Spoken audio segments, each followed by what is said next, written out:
everyone, welcome to DICS. This is Dr. Radhika Kalola and today we are going to discuss about two most important articles.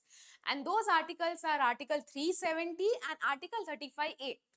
अभी article 370 and article 35A recently news में थे. News में क्यों थे? Because supreme court का एक verdict आया and in this verdict of Supreme Court upheld the abrogation of these two articles which was done back in 2019. जो 2019 में किया था उसको upheld किया सुप्रीम कोर्ट ने अब जाके on 11th of December 2023. Okay तो आज के हम इस वीडियो में हम देखने वाले कि आर्टिकल 370 है क्या, आर्टिकल 370 एग्जिस्टेंस में कैसे आया और आर्टिकल 370 की वजह से जम्मू एंड कश्मीर को एक स्पेशल स्टेटस कैसे मिलता है. उसके बाद हम देखेंगे कि आर्टिकल 35A क्या है, आर्टिकल 35 कैसे आया और आर्टिकल 35A की वजह से जम्मू एंड कश्मीर के लोगों को स्पेशल यहाँ पे प्रिविलेज कैसे मिलते हैं. Is that clear? तो यहाँ पे ये समझने से पहले, आर्टिकल्स को समझने से पहले हमें थोड़ा बैकग्राउंड मतलब कि हिस्ट्री जानना पड़ेगा. तो हिस्ट्री में आप सबको पता है कि इंडिया को इंडिपेंडेंस मिला था on 15th of August 1947. 15th of August 1947 को क्या हुआ था? इंडिपेंडेंस मिला था इंडिया को. और इसी के साथ यहाँ पे ब्रिटिश पैरामाउंटेसी का लैप्स हुआ. राइट, ब्रिटिश पैरामाउंटेसी लैप्स हुई यहाँ पे और पार्टीशन प्लान इंप्लीमेंट हुआ. क्या इंप्लीमेंट हुआ? Partition plan. और ये जो पार्टीशन प्लान था वो किसके अंडर बनाया गया था? वो बनाया गया था इंडिया इंडिपेंडेंस एक्ट के अंडर पार्टीशन प्लान बनाया गया था. ये पार्टीशन प्लान क्या बोलता है? पार्टीशन प्लान ने ये बोला कि जितने भी प्रिंसली स्टेट है, मतलब कि 565 जो प्रिंसली स्टेट थे, ये जो प्रिंसली स्टेट है उनको इधर मर्ज होना होगा पाकिस्तान के साथ और इधर they have to merge with India. ठीक है, वो इंडिपेंडेंट यहाँ पे और इंडिपेंडेंट भी रह सकते हैं, बट मेजॉरिटी यहाँ पे जो प्रिंसली स्टेट है वो मर्ज हुए इंडिया के साथ. उन्होंने इंस्ट्रूमेंट ऑफ एक्सेशन साइन किया इंडिया के साथ और वो इंडिया में मर्ज हो गए, except 3 princely state, that is Junagadh, Hyderabad and last one is Jammu and Kashmir. Junagadh में सबको पता है प्लेबिसाइट हुआ था, प्लेबिसाइट होके जूनागढ़ इंडिया का पार्ट बन चुका था. हैदराबाद में पुलिस एक्शन के थ्रू हैदराबाद को इंडिया का पार्ट बना लिया गया था. और जम्मू एंड कश्मीर एक बहुत बड़ा इशू बन जाता है आगे जाके, बिकॉज ये पूरा मैटर कहाँ चला जाता है? यूनाइटेड नेशन में चला जाता है. अभी यूनाइटेड नेशन में ये इशू कैसे गया ये हम देखते हैं पहले. तो फर्स्ट यहाँ पे जब इंडिपेंडेंस हुआ था उसके बाद यहाँ पे जम्मू एंड कश्मीर ने स्टैंड स्टिल अग्रीमेंट साइन किया. और ये स्टैंड स्टिल अग्रीमेंट ये बोलता है कि उनको ना ही पाकिस्तान के साथ मर्ज होना है ना ही इंडिया के साथ मर्ज होना है, उनको इंडिपेंडेंट स्टेट चाहिए. राइट, बट उसी टाइम पे क्या हुआ? पाकिस्तान की आर्मी वहां पे आई, पाकिस्तान ने आर्मी भेजा और पाकिस्तान ने जैसे आर्मी भेजा तो वहां के जो महाराजा हरि सिंह थे, जम्मू एंड कश्मीर के जो महाराजा हरि सिंह थे, महाराजा हरि सिंह कहाँ पे आते हैं? महाराजा हरि सिंह आते हैं गवर्नमेंट ऑफ इंडिया के पास और गवर्नमेंट ऑफ इंडिया से हेल्प मांगते हैं against that Pakistani army. But government of India ने यहाँ पे ये बोला, first you have to sign the instrument of accession. जब इंस्ट्रूमेंट ऑफ एक्सेशन साइन करोगे then and only then Indian government will help you. Right, तो यहाँ पे 26 अक्टूबर 1947 को महाराजा हरि सिंह ने इंस्ट्रूमेंट ऑफ एक्सेशन साइन कर लिया और जम्मू कश्मीर इंडिया का पार्ट बन गया था.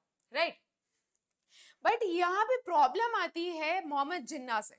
मोहम्मद जिन्ना जो है वो इस इंस्ट्रूमेंट ऑफ एक्सेशन जो साइन किया महाराजा हरि सिंह ने उस चीज को मान नहीं रहे थे. वो नहीं मान रहे थे कि जम्मू कश्मीर इंडिया का पार्ट है. उनको ऐसा लग रहा था कि जबरदस्ती इंस्ट्रूमेंट ऑफ एक्सेशन साइन करवाया है गवर्नमेंट ऑफ इंडिया ने महाराजा हरि सिंह से. तो यहाँ पे जवाहरलाल नेहरू उनको समझाने की कोशिश कर रहे हैं कि भाई अभी जम्मू एंड कश्मीर किसका पार्ट है? जम्मू एंड कश्मीर इंडिया का ही पार्ट है. बट कौन नहीं मान रहा था? मोहम्मद जिन्ना नहीं मान रहे थे. तो ये पूरे इशू को जवाहरलाल नेहरू कहाँ पे लेके गए? जवाहरलाल नेहरू इन पूरे इशू को यूनाइटेड नेशन में लेके गए. राइट, जैसे ये इशू यूनाइटेड नेशन में पहुंचता है तो इंस्ट्रूमेंट ऑफ एक्सेशन को यहाँ पे ज्यादा तवज्जो नहीं दी जाती है और यहाँ पे यूनाइटेड नेशन चार्टर 1947 आता है. और इसके अंडर यहाँ पे कश्मीर को एक डिस्प्यूटेड एरिया घोषित किया जाता है और ये बोला यूनाइटेड नेशन ने कि वहां के लोग डिसाइड करेंगे either they have to merge with India और either they have to merge with Pakistan. तो यहाँ पे क्या होना चाहिए, प्लेबिसाइट होना चाहिए। मतलब प्लेबिसाइट मतलब लोग वोट करेंगे कि उनको किसके साइड, मतलब पाकिस्तान में मर्ज होना है या फिर उनको मर्ज होना है इंडिया में, राइट। मतलब जनमत करवाया जाएगा। बट यहाँ पे प्लेबिसाइट होने के लिए दो कंडीशन रखी गई थी। अब वो कंडीशन क्या थी? कंडीशन ये थी, फर्स्ट कंडीशन थी पाकिस्तान को अपना आर्मी वहां से विड्रॉ करना पड़ेगा और इंडियन जो आर्मी है उसको उसका वॉल्यूम यहाँ पे कम करना पड़ेगा। But as you all know कि ये कंडीशन फुलफिल हुई नहीं और यहाँ पे कभी प्लेबिसाइट हो नहीं पाया। जम्मू एंड कश्मीर में कभी प्लेबिसाइट हो ही नहीं पाया। तो हुआ क्या आगे जाके? आगे जाके यहाँ पे जब ये पूरा इशू यूनाइटेड नेशन में गया था तो इसके पैरेलल एक और चीज चल रही थी। शेख अब्दुल्ला, शेख अब्दुल्ला एक इमर्ज कर रहे थे as a leader Jammu and Kashmir में। एज अ लीडर वो इमर्ज कर रहे थे और ये जो शेख अब्दुल्ला है वो रिप्रेजेंट कर रहे थे पॉलिटिकल इश्यूज को, वहां की पॉपुलेशन के पॉलिटिकल इश्यूज को रिप्रेजेंट कर रहे थे। कौन? शेख मोहम्मद अब्दुल्ला। और इनकी जो तो पॉलिटिकल पार्टी थी, उनकी पॉलिटिकल पार्टी का नाम है ऑल इंडिया जम्मू कश्मीर मुस्लिम कॉन्फ्रेंस। और ये जो all India Jammu and Kashmir Muslim conference है वो मेजॉरिटी पॉपुलेशन के पॉलिटिकल राइट्स को रिप्रेजेंट कर रही थी। मतलब वो मेजॉरिटी पॉपुलेशन को रिप्रेजेंट कर रही थी।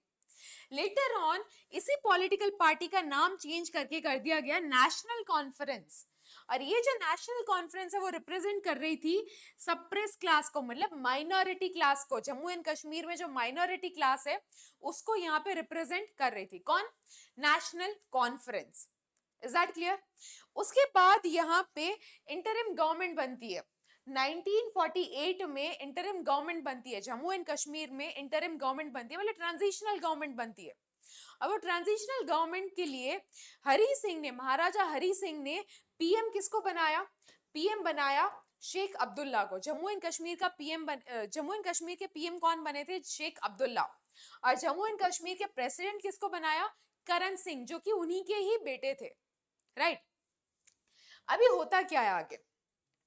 नेक्स्ट यहाँ पे आर्टिकल 370 कैसे आया, ये तो हमने देख लिया पूरा बैकग्राउंड कि हुआ क्या था, बैकग्राउंड हिस्ट्री में क्या हुआ था। अभी आर्टिकल 370 की जरूरत पड़ी बिकॉज जवाहरलाल नेहरू चाहते थे कि जम्मू एंड कश्मीर की जो पॉपुलेशन है उनको इंडिया में, जब वो इंडिया के साथ जब वो मर्ज हुए, मतलब इंडिया में है, तो उनको एक स्पेशल स्टेटस दिया जाए ताकि उनको ऐसा फील हो कि भाई हमने जम्मू एंड कश्मीर पे कब्जा नहीं किया, राइट। तो जवाहरलाल नेहरू यहाँ पे एन गोपालस्वामी अयंगर को बोलते हैं और एक आर्टिकल ड्राफ्ट करवाते हैं। और वो आर्टिकल कौन सा था? आर्टिकल 370। यहाँ पे आर्टिकल 370 ड्राफ्ट कौन कर रहा है? एन गोपालस्वामी अयंगर, जो कि ड्राफ्टिंग कमिटी के मेंबर थे, ठीक है, कोर मेंबर थे ये। उसके बाद 1949 में क्या होता है?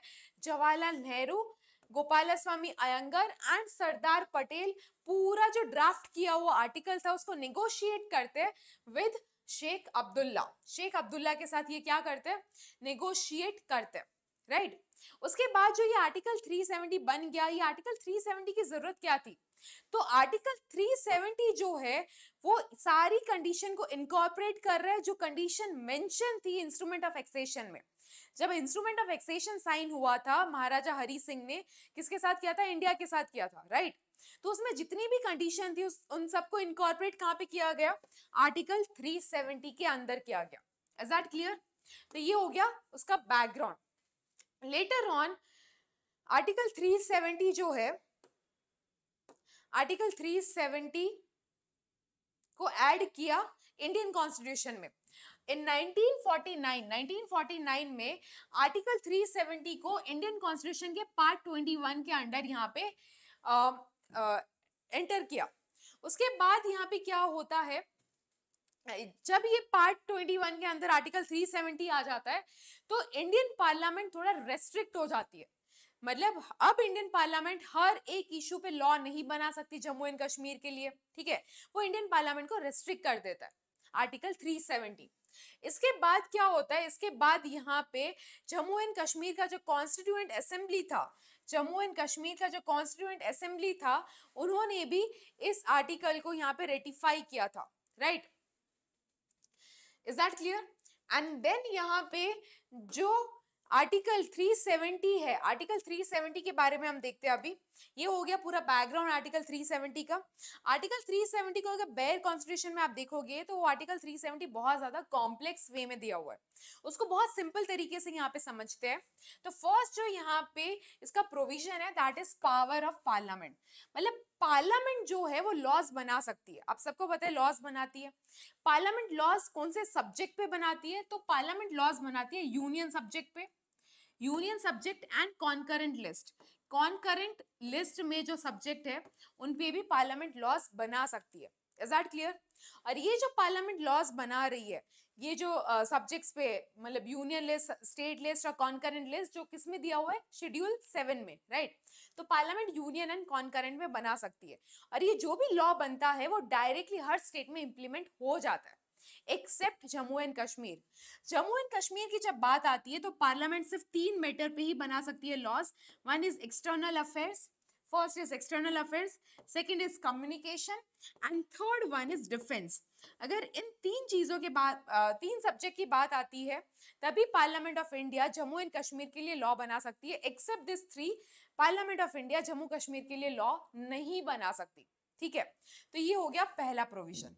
सेकंड यहाँ पे क्या बोला गया है कि article 21, article 1 and article 370, article 1 and article 370 ये 2 आर्टिकल है जो एप्लीकेबल है जम्मू एंड कश्मीर पे, ठीक है? जम्मू एंड कश्मीर पे सिर्फ ये 2 आर्टिकल ही एप्लीकेबल होंगे पूरे इंडियन कॉन्स्टिट्यूशन में से, ठीक है? नेक्स्ट यहाँ पे क्या है कि आर्टिकल 370 को हटाया जा सकता है, ऑब्वियसली हटाया जा सकता है, तभी वो हटाना, बट उसके लिए यहाँ पे अमेंडमेंट आए थे जो हम आगे देखने वाले कि आर्टिकल 370 कैसे हटा। Is that clear? नेक्स्ट यहाँ पे हम देखेंगे, ये ब्रीफ है आर्टिकल 370 के बारे में कि आर्टिकल 370 इंडियन कॉन्स्टिट्यूशन का पार्ट कैसे बना। आर्टिकल 370 की वजह से हमने देखा कि जम्मू एंड कश्मीर को स्पेशल स्टेटस कैसे मिल रहा है, क्योंकि जम्मू एंड कश्मीर का लेजिस्लेचर है वो सारे मैटर पे लॉ बना सकता है, राइट? और यहाँ पे पार्लियामेंट जम्मू एंड कश्मीर के लिए लॉज नहीं बना सकती except 3 subject. One is external affair, second is communication and third one is defence.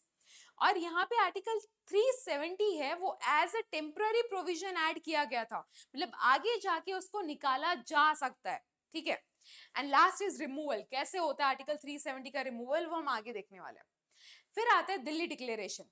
Delhi declaration यहाँ पे क्या है वो समझने से पहले इन 1951 जो 1951 में स्टेट कॉन्स्टिट्यूएंट असेंबली इलेक्ट हुई थी और फर्स्ट टाइम यहाँ पे श्रीनगर में ये मिले थे ऑन 31 अक्टूबर 1951, ठीक है? स्टेट कॉन्स्टिट्यूएंट असेंबली मतलब जम्मू कश्मीर का कॉन्स्टिट्यूएंट असेंबली पहली बार मिला था श्रीनगर में in on 31 August 1951। Is that clear? फिर 1952 में दिल्ली अग्रीमेंट साइन होता है। दिल्ली अग्रीमेंट साइन होता है between 2 prime minister. Jammu and Kashmir के प्राइम मिनिस्टर कौन थे? शेख अब्दुल्ला। और इंडिया के प्राइम मिनिस्टर कौन थे? इंडिया के प्राइम मिनिस्टर थे जवाहरलाल नेहरू। इन दोनों के बीच में दिल्ली अग्रीमेंट साइन होता है और ये दिल्ली अग्रीमेंट के अंदर क्या डिस्कस किया गया था? मेनली यहाँ पे दिल्ली अग्रीमेंट के अंदर डिस्कस किया गया था इंस्ट्रूमेंट ऑफ टैक्सेशन के प्रोविजंस को। Is that clear? Later on 6 फरवरी 1954 को कॉन्स्टिट्यूएंट असेंबली, जो जम्मू एंड कश्मीर का कॉन्स्टिट्यूएंट असेंबली था, जम्मू एंड कश्मीर का कॉन्स्टिट्यूएंट असेंबली था, उन्होंने रेटिफाई किया। किस चीज को रेटिफाई किया? Accession of Jammu and Kashmir into union of India, कि अब Jammu and Kashmir union of India का पार्ट है। इस चीज को यहाँ पे रेटिफाई किया गया था by constituent assembly of Jammu and Kashmir. Is that clear? Then यहाँ पे जो आर्टिकल 370 ये भी बोलता है कि प्रेसिडेंट यहाँ पे प्रेसिडेंट ऑर्डर के थ्रू यहाँ पे लॉस को इंप्लीमेंट करवा सकती है जम्मू एंड कश्मीर में। नेक्स्ट आर्टिकल 35A के बारे में बात करते हैं। आर्टिकल 35A को समझने से पहले वापस थोड़ा हिस्ट्री में चलते हैं। 1846 की बात है जब यहाँ पे ट्रीटी ऑफ अमृतसर साइन हुआ था बिटवीन ब्रिटिश गवर्नमेंट एंड महाराजा गुलाब सिंह, ठीक है। तो महाराजा गुलाब सिंह और ब्रिटिश गवर्नमेंट ने यहाँ पे ट्रीटी ऑफ अमृतसर साइन किया, जिसके अंडर ब्रिटिश गवर्नमेंट ने जम्मू एंड कश्मीर किसको दे दिया, महाराजा गुलाब सिंह को दे दिया। Is that clear? तो यहाँ पे जितने भी प्रिंसली स्टेट है, जितने भी प्रिंसली स्टेट थे उस टाइम के, वो प्रिंसली स्टेट की पॉपुलेशन को क्या बोला जाते थे, वहां के लोगों को बोला जाता है स्टेट सब्जेक्ट, राइट। और जो ब्रिटिश प्रोविंस के अंडर जो आते हैं, मतलब ब्रिटिश प्रोविंस के अंडर जो आते हैं, उनको बोला जाता है British colonial subject. Is that clear? और यहाँ पे स्टेट सब्जेक्ट के लिए लीगल प्रोविजंस बनाए गए थे, मतलब ये जो स्टेट सब्जेक्ट है उनके लिए लीगल प्रोविजंस बनाए गए थे फ्रॉम 1912 टू 1932, राइट। बहुत सारे लीगल प्रोविजन बने थे, बट इसमें सबसे इंपॉर्टेंट जो लीगल प्रोविजन है दैट इज 1927। 1927 का जो लीगल प्रोविजन है that is hereditary state subject order, hereditary state subject order. और इसके अंडर यहाँ पे राइट मिलता है, राइट टू गवर्नमेंट ऑफिस, मतलब जो भी स्टेट है, जो भी प्रिंसली स्टेट है, वहां पे गवर्नमेंट ऑफिस पे किसका राइट होगा। Second, right to use and own the land, वहां का जो लैंड है उसको यूज और ओन कौन कर सकता है। नेक्स्ट यहाँ पे जम्मू एंड कश्मीर का एक अलग से कॉन्स्टिट्यूशन है, अलग से फ्लैग भी है, जो कि अडॉप्ट हुआ था ऑन 17th of November 1956 को। Is that clear? तो ये तो हमने देख लिया थोड़ा बैकग्राउंड आर्टिकल 35A के बारे में। अब हम समझते हैं आर्टिकल 35A कैसे आया। तो आर्टिकल 35A जो है वो फर्स्ट प्रेसिडेंशियल ऑर्डर के थ्रू आया है। वो 1954 में फर्स्ट प्रेसिडेंशियल ऑर्डर, मतलब प्रेसिडेंट ऑफ इंडिया ने प्रेसिडेंशियल ऑर्डर रिलीज किया, और इसी प्रेसिडेंशियल ऑर्डर के अंडर यहाँ पे आर्टिकल 35A को इंसर्ट किया गया।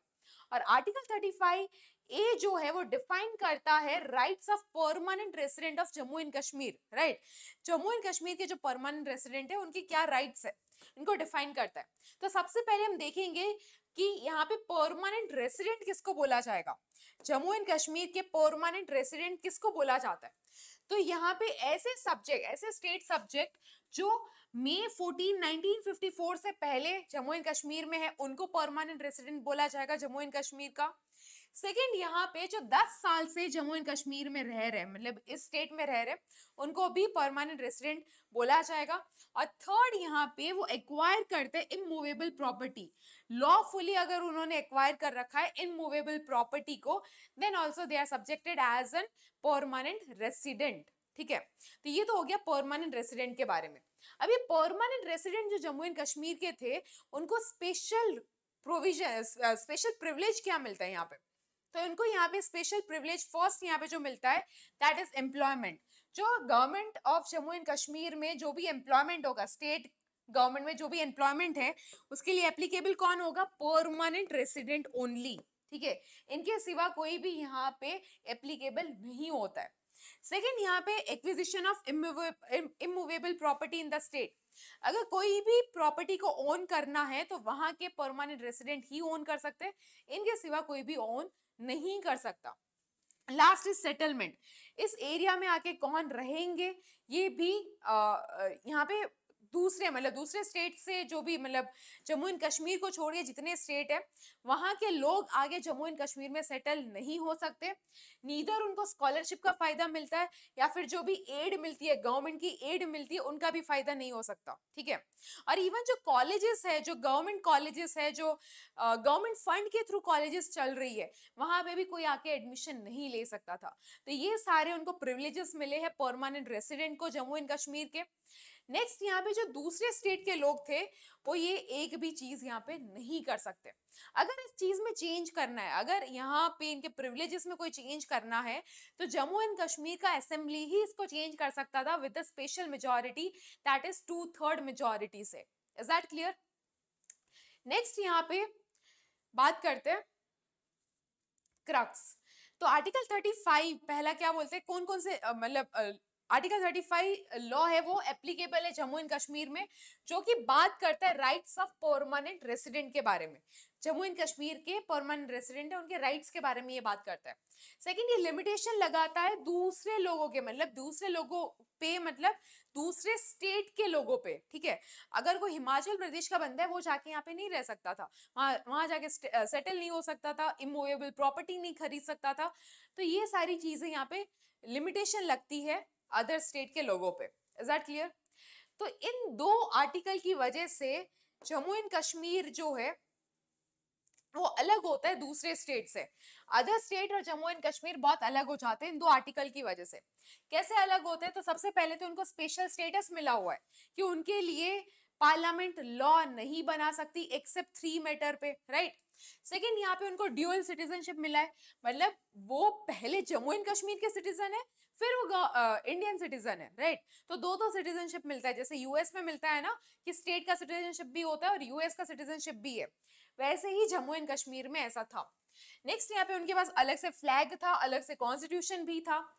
नेक्स्ट, यहाँ पे इमरजेंसी प्रोविजन लागू नहीं पड़ते। कौन से इमरजेंसी प्रोविजन? आर्टिकल 370 के अंडर, आर्टिकल 360 के अंडर जो फाइनेंशियल इमरजेंसी का प्रोविजन है वो इंप्लीमेंट नहीं होता था जम्मू एंड कश्मीर पे। Is that clear? और लेजिस्लेटिव असेंबली का जो टेन्योर है, नेक्स्ट यहाँ पे लेजिस्लेटिव असेंबली का जो टेन्योर है वो भी 6 इयर्स था। बाकी सारे स्टेट में कितना होता है? 5 इयर्स, ठीक है। बाकी जम्मू एंड कश्मीर में था 6 years. And right to vote, मतलब कोई भी इंसान अगर जहां भी रह रहा है और उनके इलेक्टोरल लिस्ट में उनका नाम है तो वो वहां पे वोट कर सकते हैं, राइट। बट अगर जम्मू कश्मीर की बात करें तो जम्मू कश्मीर के इलेक्शन में वही वोट कर पाएगा जो कि वहां का परमानेंट रेसिडेंट है। Is that clear? तो इन सारे तरीकों से जम्मू एंड कश्मीर और अदर स्टेट मतलब अलग हो जाते हैं ये सारे प्रोविजंस की वजह से। नेक्स्ट हम देखते हैं कि ये जो प्रोविजन है आर्टिकल 370 एंड 35A, इनकी वजह से जम्मू एंड कश्मीर में बहुत सारा जो डेवलपमेंटल काम होना था वो भी नहीं हुआ था। फॉर एग्जाम्पल अगर आप बात कर लो आयुष्मान भारत स्कीम की, राइट, तो आयुष्मान भारत स्कीम के अंडर जो भी डॉक्टर है, अगर किसी को हम भेजने की बात करें जम्मू एंड कश्मीर में, तो कोई डॉक्टर जाना क्यों ही पसंद करेगा? उसको पता है कि वहां जाके वो सेटल नहीं हो सकता, वहां पे कोई प्रॉपर्टी नहीं खरीद सकता, तो कोई भी वहां जाना पसंद नहीं करता था। जिस वजह से, ये तो एक एग्जांपल दिया मैंने आपको, जिस वजह से यहाँ पे जम्मू एंड कश्मीर का जो डेवलपमेंट होना चाहिए था उस लेवल का यहाँ पे डेवलपमेंट नहीं हुआ। और फिर बात आती है आर्टिकल 370 और आर्टिकल 35A को हटाने की बात, राइट।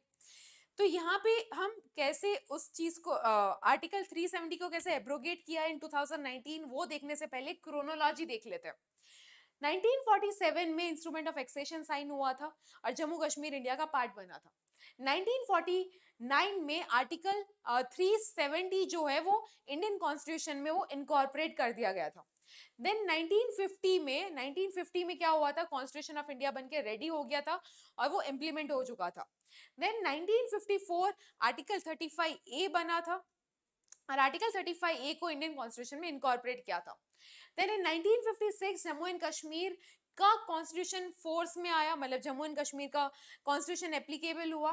देन 1990 में, मतलब because of so many turmoil, आप देख सकते हो 56 से 90 के बीच में बहुत सारा टर्मोइल चल रहा था in the Jammu and Kashmir, and because of that यहाँ पे arm special force power act को इम्पोज किया गया, राइट। उसके बाद 2015 आता है। 2015 में इलेक्शंस होते हैं जम्मू एंड कश्मीर में, और ये जो इलेक्शंस हुए जम्मू एंड कश्मीर में, यहाँ पे क्लियरली किसी को भी मेजॉरिटी नहीं मिलती है, कोलिशन गवर्नमेंट बनती है। और कोलिशन गवर्नमेंट किसके बीच में बनती है? BJP and peoples democratic party, PDP. BJP और पीडीपी मिलके क्या बनाता है? यहाँ पे बीजेपी और पीडीपी मिलके कोलिशन गवर्नमेंट फॉर्म करता है। और ये जो कोलिशन गवर्नमेंट बनी उस टाइम पे सीएम किसको बनाया गया था? महबूबा मुफ्ती को बनाया गया। देन इन 2018 में बीजेपी ने अपना सपोर्ट ले लिया। दिस इज बीजेपी ने अपना सपोर्ट ले लिया फ्रॉम दी कोलिशन गवर्नमेंट, और जैसे ही सपोर्ट ले लिया यहाँ पे सरकार गिर जाती है। और सरकार गिरने के बाद यहाँ पे 2018 जून में क्या लगता है? गवर्नर्स रूल लगता है सबसे पहले। देन इन दिसंबर 2018 में प्रेसिडेंट रूल इंप्लीमेंट हो जाता है जम्मू एंड कश्मीर में। ये था हिस्ट्री। इसके आगे हम देखते हैं कि एब्रोगेशन कैसे हुआ, आर्टिकल 370 को हटाया कैसे गया। तो आर्टिकल 370 की अगर बात करें तो यहाँ पे उसके लिए आया था द कॉन्स्टिट्यूशन ऑर्डर 2019। कौन सा ऑर्डर आया था? द कॉन्स्टिट्यूशन ऑर्डर 2019 आया to abrogate the article 370। Okay, अभी जब यहाँ पे ये ऑर्डर आया 2019 में, इस ऑर्डर ने रिप्लेस किया फर्स्ट कॉन्स्टिट्यूशनल ऑर्डर 1954 को। तो यहाँ पे जो पहला कॉन्स्टिट्यूशनल ऑर्डर था 1954 का, इसने इसको रिप्लेस किया, सीड किया, ठीक है, खत्म कर दिया यहाँ पे। और यहाँ पे जब रिप्लेस हो गए 2019 का ऑर्डर आया, तो उसने रिप्लेस किसको किया, 1954 के ऑर्डर को। और 1954 का ऑर्डर बात करता था आर्टिकल 35A के बारे में and constitution of Jammu and Kashmir के बारे में। तो अगर ये ऑर्डर ही खत्म हो चुका है तो उस हिसाब से आर्टिकल 35A चला जाता है और constitution of Jammu and Kashmir भी खत्म हो जाता है, ठीक है।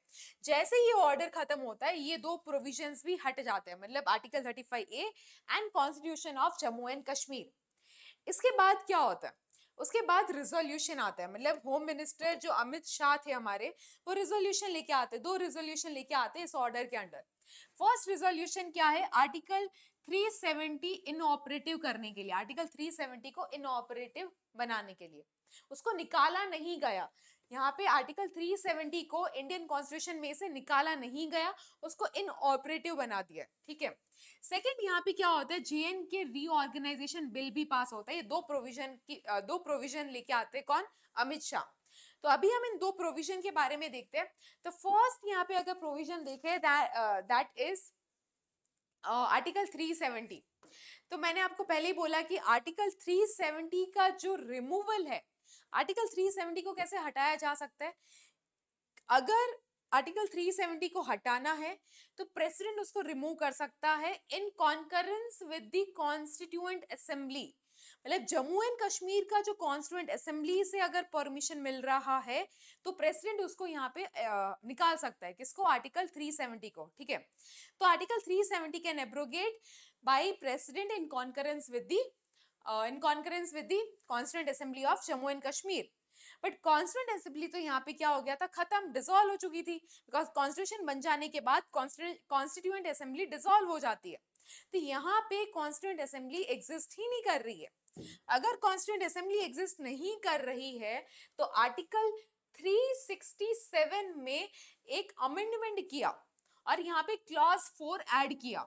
क्लॉज 4 क्या बोलता है, क्लॉज 4 ऐड किया किसमें, आर्टिकल 367।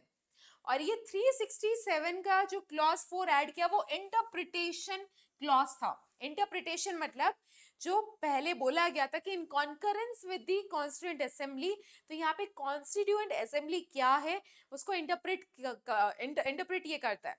तो यहाँ पे फिर बताया गया कि कॉन्स्टिट्यूएंट असेंबली मतलब यहाँ पे हम कंसिडर करेंगे उसको अभी का legislative assembly Jammu and Kashmir का। जम्मू एंड कश्मीर का जो रीसेंट वाला लेजिस्लेटिव असेंबली है, it will act as a constituent assembly. इसका इंटरप्रिटेशन ऐड हुआ था बाय अमेंडमेंट, राइट। और जैसे यहाँ पे अमेंडमेंट के थ्रू इंटरप्रिटेशन ऐड हुआ तो प्रेसिडेंट रूल लगा हुआ था वहां पे। तो प्रेसिडेंट रूल जब लगा हुआ था तो इजीली इसको स्टक डाउन कर दिया गया आर्टिकल 370 को। वहां की लेजिस्लेटिव असेंबली तो डिसॉल्व हो चुकी थी, और अगर लेजिस्लेटिव असेंबली डिसॉल्व हो चुकी थी, मतलब लेजिस्लेटिव असेंबली थी ही नहीं जम्मू एंड कश्मीर की, तो उस टाइम पे parliament will act as a legislative assembly, क्योंकि पार्लियामेंट ही तो लॉ बना रहा था ना। तो प्रेसिडेंट ने in concurrence with the parliament article 370 को यहाँ पे स्टक डाउन कर दिया था। Is that clear? इसके बाद यहाँ पे सेकंड प्रोविजन की बात करते हैं। सेकंड प्रोविजन क्या है, J and K reorganisation bill. J and K reorganisation bill में पूरे स्टेट को दो यूनियन टेरिटरी में डिवाइड कर दिया। First is Jammu and Kashmir union territory and second union territory is ले एंड लद्दाख, राइट। तो जम्मू एंड कश्मीर का जो यूनियन टेरिटरी है उनके पास लेजिस्लेटिव असेंबली रहेगा, और लेह एंड लद्दाख का जो यूनियन टेरिटरी है उनके पास लेजिस्लेटिव असेंबली नहीं रहेगा। ये किस प्रोविजन के अंडर किया गया था, Jammu and Kashmir reorganisation bill के अंडर। Is that clear? तो यहाँ पे दो रिजोल्यूशन के बारे में हमने डिस्कस कर लिया, मतलब 2019 में आर्टिकल 370 को हटा दिया, और आर्टिकल 35A तो हट ही गया था बिकॉज यहाँ पे कॉन्स्टिट्यूशनल ऑर्डर 2019 ने रिप्लेस किया था किसको, कॉन्स्टिट्यूशनल ऑर्डर ऑफ 1949, राइट, 45। तो इस तरीके से यहाँ पे एब्रोगेट हो चुका था आर्टिकल 370। बट जैसे आर्टिकल 370 एब्रोगेट हुआ, बहुत सारे पिटीशन फाइल हुए थे सुप्रीम कोर्ट में, और सुप्रीम कोर्ट ने रिसेंटली अभी वर्डिक्ट पास किया है by the 5 senior most supreme court जजेस का बेंच ने एक वर्डिक्ट पास किया है। और इस वर्डिक्ट के अंडर क्या बोला गया है कि जो किया गया था, मतलब एब्रोगेट किया गया था आर्टिकल 370 को, उसको अपहेल्ड किया है। फर्स्ट ऑफ ऑल अपहेल्ड क्यों किया है, तो फर्स्ट उनके रीजन क्या दिए उन्होंने, तो फर्स्ट यहाँ पे बोला है कि जम्मू एंड कश्मीर के पास कोई सोवरेनिटी नहीं है। सोवरेनिटी क्यों नहीं है, बिकॉज आर्टिकल 70 का clause 1 is applied to article 1। मतलब आर्टिकल 1 जो इंडियन कॉन्स्टिट्यूशन का है, इंडियन कॉन्स्टिट्यूशन के आर्टिकल 1 में जम्मू एंड कश्मीर को मेंशन किया हुआ है under part 3 as a state. Is that clear? Next यहाँ पे section 3 of the Jammu and Kashmir constitution, Jammu and Kashmir का जो कॉन्स्टिट्यूशन है उसमें सेक्शन 3 में क्या बोला गया है कि जो स्टेट है जम्मू एंड कश्मीर का, वो इंटीग्रल पार्ट है यूनियन ऑफ इंडिया का, वो यूनियन ऑफ इंडिया का इंटीग्रल पार्ट है। फिर section 147 of the Indian constitution में ये लिखा है कि section 3 of Jammu and Kashmir को चेंज नहीं किया जा सकता, और अगर इसको चेंज नहीं किया जा सकता तो उनके कॉन्स्टिट्यूशन में खुद ही लिखा है कि Jammu and Kashmir is a part of union of India, तो जम्मू एंड कश्मीर के पास सोवरेनिटी होने का कोई तुक ही नहीं बनता यहाँ पे। तो ये था फर्स्ट जजमेंट। सेकेंड जजमेंट क्या आता है, article 370 is a temporary provision. Article 370 को जब ऐड किया था, उसको ऐड किया था एज अ टेम्पररी प्रोविजन, उसको आगे जाके रिमूव कर सकते थे, तो यहाँ पे उसको अभी आगे जाके रिमूव कर दिया था। Is that clear? Next is constitutional validity of proclamation under presidents rule. जब प्रेसिडेंट रूल लगता है तो प्रेसिडेंट के पास ये पावर होते हैं कि यहाँ पे इरिवर्सिबल चेंजेस कर सकते हैं, और उसी इरिवर्सिबल चेंजेस में हमने क्या किया था, abrogation of article 370 which is upheld by the supreme court of India. Next is constitution of Jammu and Kashmir stands inoperative. मतलब जम्मू एंड कश्मीर का जो कॉन्स्टिट्यूशन है वो इनऑपरेटिव हो गया। कैसे इनऑपरेटिव हो गया, अगर यहाँ पे जम्मू एंड कश्मीर इंडिया का पार्ट बन जाता है, इंडिया का पार्ट बन जाता है, इंडिया का स्टेट है, तो इंडिया का कॉन्स्टिट्यूशन अगर एप्लीकेबल है जम्मू एंड कश्मीर पे, तो जम्मू एंड कश्मीर के अलग से कॉन्स्टिट्यूशन होने का कोई मतलब नहीं है, तो उसको इनऑपरेटिव कर दिया गया था। तो ये सारे जो पॉइंट्स है उसको अपहेल्ड किया था सुप्रीम कोर्ट ने, ये सुप्रीम कोर्ट का वर्डिक्ट था। एंड लास्ट जो चीज बोली थी यहाँ पे सुप्रीम कोर्ट ने, ये बोला गया था to set up truth and reconciliation commission to address the human rights. मतलब जितने भी ह्यूमन राइट वायलेशन हुए पहले या बाद में, उनको एड्रेस करने के लिए यहाँ पे ट्रुथ एंड रिकंसिलिएशन कमीशन बनाया जाएगा। राइट, ये हो गया जम्मू एंड कश्मीर के वर्डिक्ट के बारे में, आर्टिकल 370 के वर्डिक्ट के बारे में। अभी हम देखते हैं कि पहले और बाद में, मतलब पहले क्या था जम्मू एंड कश्मीर में और अभी क्या क्या है। मतलब अब यहाँ पे कोई स्पेशल स्टेटस नहीं है, मतलब कोई स्पेशल पावर नहीं है, legislative and political power special नहीं है किसके पास, जम्मू एंड कश्मीर के पास। अभी जम्मू एंड कश्मीर के पास क्या है, सिंगल सिटीजनशिप है। पहले ड्यूल हुआ करती थी ना, अब सिंगल सिटीजनशिप है, क्योंकि अब जम्मू एंड कश्मीर इंडिया का पार्ट बन चुका है, इंडिया का state, union territory. As a union territory Jammu and Kashmir is a part of India. और जम्मू एंड कश्मीर का पहले फ्लैग हुआ करता था अलग से, अभी जो इंडिया का फ्लैग है try colour, that is a flag of Jammu and Kashmir also. Next यहाँ पे आर्टिकल 360 अब एप्लीकेबल हो सकता है जम्मू एंड कश्मीर पे। आर्टिकल 360 मतलब फाइनेंशियल इमरजेंसी। पहले फाइनेंशियल इमरजेंसी नहीं लग सकती थी जम्मू एंड कश्मीर पे, बट अब लग सकती है। नेक्स्ट यहाँ पे माइनॉरिटीज को रिजर्वेशन मिलेगा 16% जितना। नेक्स्ट यहाँ पे जो दूसरे स्टेट के लोग हैं वो प्रॉपर्टी परचेज कर सकते हैं, उनके एजुकेशनल इंस्टीट्यूशन में एडमिशंस ले सकते हैं। राइट, आरटीआई भी एप्लीकेबल होगा, राइट टू इंफॉर्मेशन भी जम्मू एंड कश्मीर में एप्लीकेबल होगा। और असेंबली का जो ड्यूरेशन जो पहले 6 साल था, अब वो कितना हो गया, 5 इयर्स, हर एक स्टेट की तरह। नेक्स्ट यहाँ पे जो लड़की शादी कर रही है, पहले क्या हुआ करता था जम्मू एंड कश्मीर में, कोई भी जम्मू एंड कश्मीर की लड़की अगर बाहर वाले लड़के से शादी करती है, मतलब बाहर के स्टेट के लड़के से शादी करती है, तो उसकी सारी प्रॉपर्टी ले ली जाती थी, मतलब वो अब उसको ओन नहीं कर सकती है। बट 2002 में सुप्रीम कोर्ट ने ये अपहेल्ड किया था कि सुप्रीम कोर्ट ने ये बोला था कि जो भी वुमेन शादी कर रही है उसकी प्रॉपर्टी उसके पास तो रहेगी, वो तुम नहीं ले सकते, बट आगे नेक्स्ट जनरेशन में वो प्रॉपर्टी पास ऑन नहीं होगी। बट अब जैसे कि वो हट चुका है आर्टिकल 370, अब कोई भी लड़की अगर बाहर वाले स्टेट के लड़के से शादी भी करती है तो वो वुमेन प्रॉपर्टी को रख सकती है जम्मू एंड कश्मीर के। पंचायत के जो लॉज है, पंचायत जैसे काम करती है, फंक्शनरी ऑफ पंचायत, सेम वहां पे भी अब जम्मू एंड कश्मीर पे भी लागू होंगे। एंड लास्ट यहाँ पे जो जम्मू एंड कश्मीर के बच्चे हैं उनको राइट टू एजुकेशन मिलेगा। ये था पूरा आर्टिकल 370 के बारे में, आर्टिकल 35A के बारे में, उनका एब्रोगेशन कैसे हुआ इन 2019 और सुप्रीम कोर्ट का वर्डिक्ट क्या था जो कि अभी 11th ऑफ दिसंबर को आया। So this is all about today's class. Thank you and have a nice day.